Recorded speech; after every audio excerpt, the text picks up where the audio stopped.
Sidney sat at her desk, staring at a spreadsheet. Budget allocations, equipment requisitions, personnel reviews. This was her life now. Her secure tablet sat beside her. She unlocked it and pulled up the Ben Mackenzie debrief files. She'd watched the footage 20 times. Ben sitting across from Catherine, confessing his recruitment, explaining how he'd been manipulated into missing Adrian's flight. His voice cracked when he mentioned his daughter's illness. Sid played it again, watched his micro-expressions, the way his eyes shifted left when he mentioned the fever, the way his hand touched his neck when Catherine asked if he knew who recruited him. Something was wrong. She couldn't articulate it, but it was there. She needed to know who had vetted him. Sid pulled up a second window, the wide-angle security footage from the Cobra room.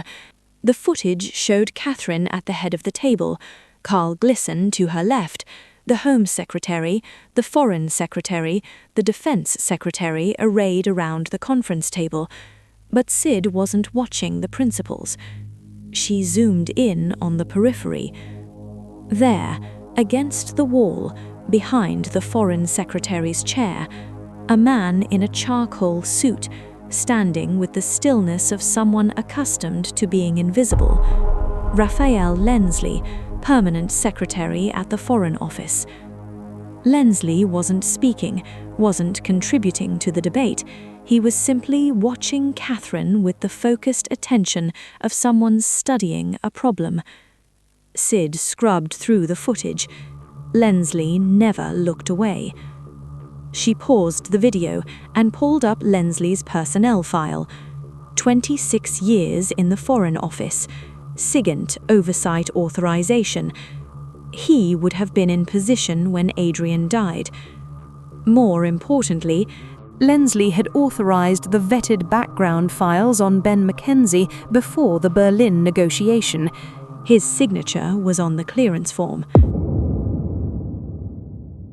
Sid was reviewing personnel files when her office door opened without a knock. Catherine stepped inside and closed the door behind her. Her expression softened when she saw Sid. "You're avoiding me," Catherine said. Sid closed the file. "I'm working." "You're hiding," Catherine corrected. "I came to tell you that Ben's public approval rating is at 72%. The press is calling him a hero, the diplomat who survived." Sid's expression didn't change. "That's good for the narrative." Catherine studied her. "I want to celebrate his return at the gala tomorrow night, publicly acknowledge his courage. It reinforces the story we're building." Sid stood, crossing to the window. "He lied, Catherine." "We've been over this," Catherine said, her tone sharpening. "He was blackmailed. His daughter was used as leverage. He was trying to protect her."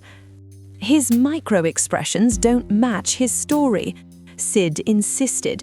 "When he talks about his daughter's illness, his eyes—" "Stop," Catherine interrupted. "Stop analyzing him like he's a hostile asset. And he's useful to us precisely because the public believes that. What if he's playing you?" Catherine's eyes flashed. "Then I'll deal with it. But tomorrow night at that gala, I need you to stand beside me and smile when I praise him. Can you do that?" Sid hesitated. Catherine's voice softened.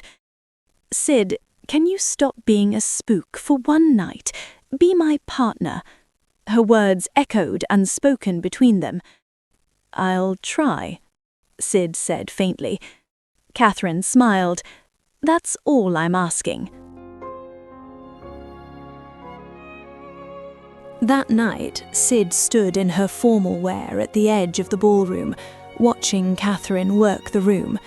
The Prime Minister moved with practiced grace, accepting congratulations, shaking hands with dignitaries. Ben Mackenzie stood beside her, beaming, basking in the attention. Sid wasn't supposed to be on close protection anymore.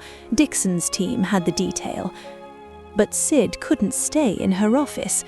She'd positioned herself near the perimeter, telling herself she was just observing. She watched Ben lean in to whisper something to Catherine. Watched Catherine laugh, her hand briefly touching his arm. The gesture looked natural, exactly what it needed to be for the cameras. Sid's eyes tracked every movement in the room, every waiter, every guest reaching into their jacket, every blind spot in Dixon's formation. Then Ben leaned in again. Catherine's smile didn't falter, but her eyes flicked briefly towards Sid, a warning, stand down. But Sid couldn't, because Ben was exploiting Catherine's blind spot. He was using Adrian's memory as a shield, and Catherine was letting him. Then she saw him. A young man in server's livery, approaching Catherine from her blind spot. His hand moved toward his jacket. Too fast, the movement wrong. Sid didn't think. She cut through the crowd, closing the distance in seconds, and grabbed the waiter's wrist.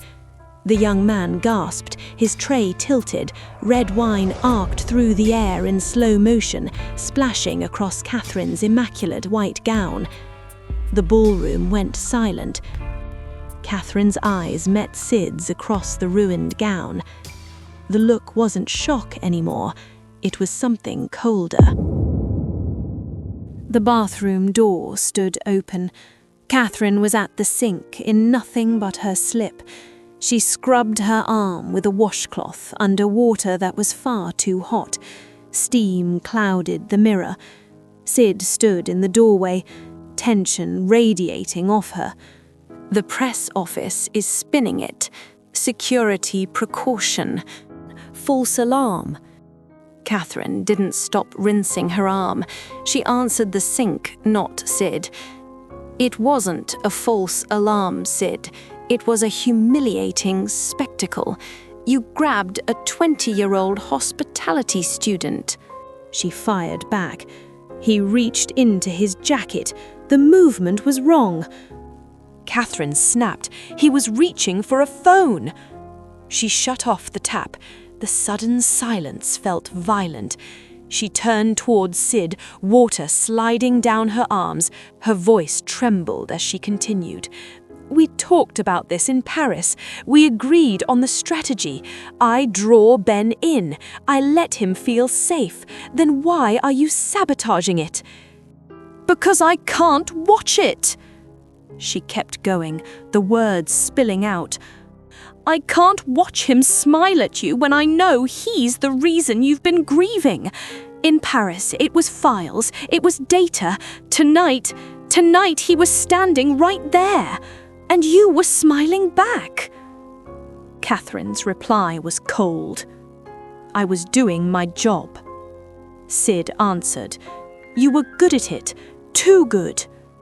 Catherine stepped forward, eyes lethal. Don't you dare. Do not confuse my survival with betrayal. I am doing what I have to do to expose him, but I can't do it if my deputy head of security is standing 10 feet away, vibrating with jealous rage. Sid noticed the heat rising off Catherine's skin, the stress still written there. He's going to hurt you again. I can feel it. Catherine countered. And your solution is to make me look out of control? Sid asked, hollow. So what do you want? I want you to run the department from your office. You're benching me. Catherine corrected her. I am asking you to stay out of my sight. The sentence cut through the steam. She saw the resolve in Catherine's eyes. This was not a negotiation. Sid's tone turned formal, cold.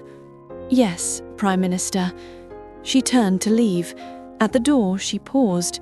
She wanted to say, I'm sorry, but the distance between them was already miles wide. Sid stayed frozen for a heartbeat, then walked out. Catherine watched her go in the fogged mirror. She leaned over the sink, gripping the porcelain until her hands shook, and released a single sharp breath that sounded like a sob. Sid stood at attention. Glissen's expression was expectant. He'd been waiting for this moment. "The Prime Minister has requested you be reassigned to administrative duties," Glissen said. "However, I want your assessment of the Ben Mackenzie debrief first." Sid kept her voice carefully neutral. "His testimony contains inconsistencies. I believe further investigation is warranted into who vetted him for Berlin." Glissen studied her. "You think someone in our government vouched for a compromised asset? I think someone might have been manipulated, the same way Mackenzie was." After a long pause, Glissen reached for his phone. "I'll authorize the access, but Park, if you're chasing shadows because of personal investment, I'll have your resignation by week's end." "Understood, sir." Sid pulled up Ben Mackenzie's vetting files. One signature appeared repeatedly: Raphael Lensley. Lensley had cleared Mackenzie 11 years ago, reauthorized him and signed off on the Berlin mission. Sid's pulse quickened when she found the detail. Lensley had been Adrian's handler during a SIGINT operation. Then she checked his recent file access history. Lensley had accessed Alexandrov's asylum files 48 hours before Berlin. He'd read the entire archive, the one proving Adrian's murder. Sid dug deeper into Lensley's background. Unexplained financial transfers to a family member in debt. Subtle red flags suggesting blackmail. He wasn't a mastermind, he was a pawn. Sid's phone shattered the pre-dawn silence. She fumbled for it, heart pounding.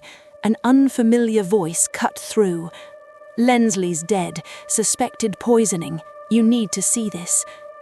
She arrived at his Kensington townhouse as the first light crept over the rooftops, the scene already cordoned off with yellow tape fluttering in the chill wind. Lensley sat slumped at his desk, no visible struggle.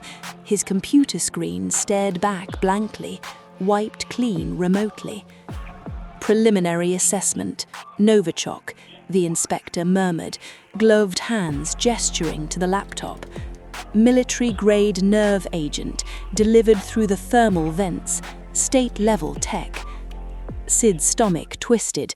British intelligence fingerprints all over it. Someone with godlike access had silenced him. A calculated hit to bury secrets. This wasn't over. She had to warn Catherine. Sid stood in Catherine's office. The door was closed. They were alone. Catherine didn't invite Sid to sit. "I've heard about Lensley," Catherine said, her voice edged with quiet fury, "and everything leading up to it." "Catherine!" "Don't." Catherine held up a hand. "Don't call me that. Not here, not now." Sid fell silent. "You crossed a line. Not because you had to, because you couldn't help yourself. Your blind spot, your need to protect me at all costs, is clouding everything." "I was right," Sid said quietly. "Ben was not telling the whole truth." "You were reckless." Catherine's eyes blazed as she turned. "The wine incident at the gala, chasing shadows on Ben, digging into Lensley despite my warnings. You're losing control, Sid, and it's compromising the mission and you." "I haven't lost my—" "Look at yourself!" Catherine's voice rose. "You used to be disciplined, controlled. Now you're assaulting a civilian because he looked at me the wrong way, pursuing leads that expose vulnerabilities we can't afford. If you keep doing this, you're destroying yourself." For what? For me? Sid stared at her. This is my fault. I kissed you that first night. I brought you into my life, into this mess. And now you're risking everything because you think you need to protect me, even if it means risking your objectivity, everything you've built. You do need... Not like this. Catherine's composure cracked. Not at the cost of who you are. You're brilliant, Sid. You're young. You have a future that doesn't involve this. But if you stay, if you keep letting this blind spot consume you, you're going to lose everything. I won't let it ruin your life. Sid's throat tightened. You're wrong. Am I? Catherine's eyes were bright with unshed tears. I made you into this. Someone who breaks rules, who risks everything for what? Say it! For someone who doesn't deserve it. The words struck like a blow. Catherine walked steadily, her hands trembling. I need you to step back. No, not again. Why? Because I can't watch you destroy yourself over me. You didn't make me into this. You made me better. You made me feel... Sid, please, don't make this harder. Is this an order? Yes. Sid's expression hardened, a silent wall against the rising anger. Her voice went flat. Understood, Prime Minister. She turned toward the door. Sid, Catherine called. I'm sorry for all of it.